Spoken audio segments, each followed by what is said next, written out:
West Indies win first game of Cricket World Cup. Oblique Seville beat Noah Lyles in 100 meters. Police shoot man in Central Village while another policeman got shot during confrontation in Spanish Town. This is Undiluted News. Mikey Bones reporting. Some People's National Party supporters in St. Catharines Southeastern are upset once more about the nominee chosen to represent the party in the general election that is scheduled for next year. Dr. Elver Dawes, a medical practitioner, was selected last year instead of Edgewater Division Councillor Alric Campbell. At first, several supporters objected to the choice, but once the party hierarchy intervened, things seemed to settle down. But currently, a standoff now looms since Mr. Campbell's supporters won't work for the party unless they consent to another runoff between the two candidates. And this caused senior party members, including PNP President Mark Golding, to convene an emergency meeting on Saturday night in the Portmore constituency office. Mr. Golding has declined to say whether there will be a candidate runoff in the constituency. Dr. Dawes said a decision was made to not comment on what transpired at the meeting, but he said he was pleased with the outcome. And you know that the PNP party has become such an elitist party, they only want to choose candidates who are doctors. The person who is there, who eat, drink, and live among the people, who overwhelmingly will also get both PNP and GLP votes, are often overlooked, resulting in the demise and wanton humiliation at the polls. And this is not hearsay, I'm speaking about facts, as I have witnessed this firsthand.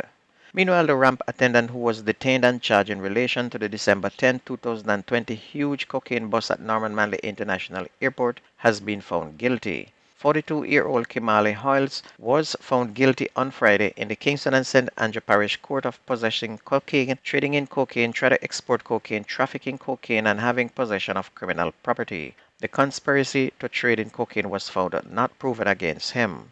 According to reports, the NMIA Caribbean Airlines parking lot was a site of an operation by the Firearms and Narcotics Investigations Division at approximately 9:45 p.m. A Honda Stream motor vehicle belonging to Hoyles was searched and 239 cocaine packets totaling slightly more than $2 billion were discovered. The car also had cash worth $125,000 Jamaican that was also taken by investigators. After that, Mr. Hoyles was detained and charged. Meanwhile, the Independent Commission of Investigations Indicom said it is probing the circumstances which resulted in the fatal shooting of a 32-year-old man by the police. Dwayne Beckford was shot along Rockland Avenue in Central Village in St. Catherine last Thursday afternoon. Indicom said the police reported that they were on an intelligence-led operation when, upon approaching a building, a man fired in their direction. The fire was returned and Beckford was shot. A 12-gauge shotgun was reportedly taken from him. Indicom said it was informed that no body-worn camera was issued, assigned, or used in that incident.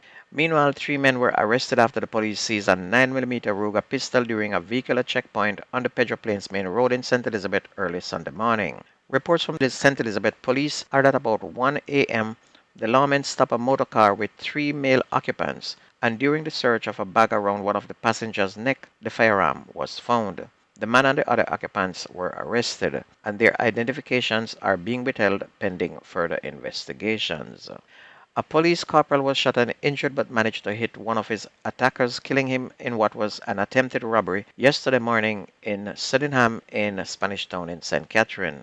Reports from the police are that the corporal had left home for work when he was pounced upon by 4 men, one of whom was armed with a gun. The men reportedly tried to rob the cop, however, the lawman managed to pull his gun and open fire, hitting one of the would-be robbers, killing him. And in the clash, the corporal was reportedly shot in the left forearm. He was taken to hospital where he is now receiving treatment. The Spanish Town Criminal Investigation Branch is investigating that incident.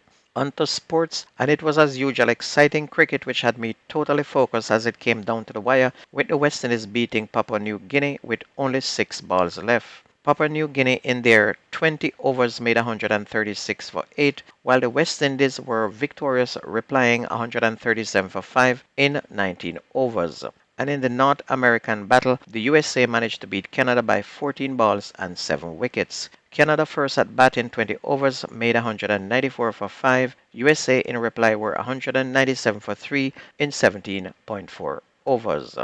On to track and field, Oblique Seville of Jamaica defeated world champion Noah Lyles of the USA to win the men's 100 meters race in the 6th Racers Grand Prix on Saturday at the National Stadium, clocking in at a personal best and a world lead of 9.82 seconds. With a season best 9.85 seconds, Lyle finished second, and Ferdinand Omayala of Kenya finished third with 10.02. Trinidad and Tobago's Jareem Richards took the men's 200 meters race, running a season's best 20.13 seconds, coming from behind to finish ahead of Nigeria's Odo Chudi Zurich, who was second with 20.27 seconds, and Jamaica's Brian Lovell, who ran 20.48 seconds for third. And in the women's 100 meters race, former St. Catherine High runner Julian Alfred of St. Lucia broke her own personal record with a time of 10.78 seconds, matching Sharika's Jackson meet record. Crystal slowly became the 24th Jamaican woman to go under 11 seconds when she ran 10.99 seconds for second place, with Sasha Lee Forbes taking third with a season's best 11.05 seconds. Lani Tava Thomas ran a personal best 22.36 seconds to win the women's 200 meters. Thomas, who represents the U.S. as a junior before switching allegiance to Jamaica, led off the curb and held off two Jamaicans to go under her previous best of 22.38 seconds, which was set in Texas in April of 2023. Ashanti Moore was second in 22.74 seconds and Jodian Williams third in 22.95. While Jamaican Stacey Ann Williams also won the 400 meters. Williams ran a well-timed race to catch Lynn Irby Jackson about 30 meters from the line before pouring past the American to win in 50.86 seconds, which is her second fastest time of the year. Irby Jackson was second in 51.05 seconds, while Jamaican Cherokee Young was third in 51.86 seconds. Sheehan Salmon won the 400 meters hurdle. Salmon, who had raced well this year, was never pushed in the 400 meters hurdle as she clocked 55.41 seconds to beat former world champion medalist Cassandra Tate of the USA, who was second in 55.60 seconds. Former Jamaican national champion Rhonda White was third with a personal best 56.19.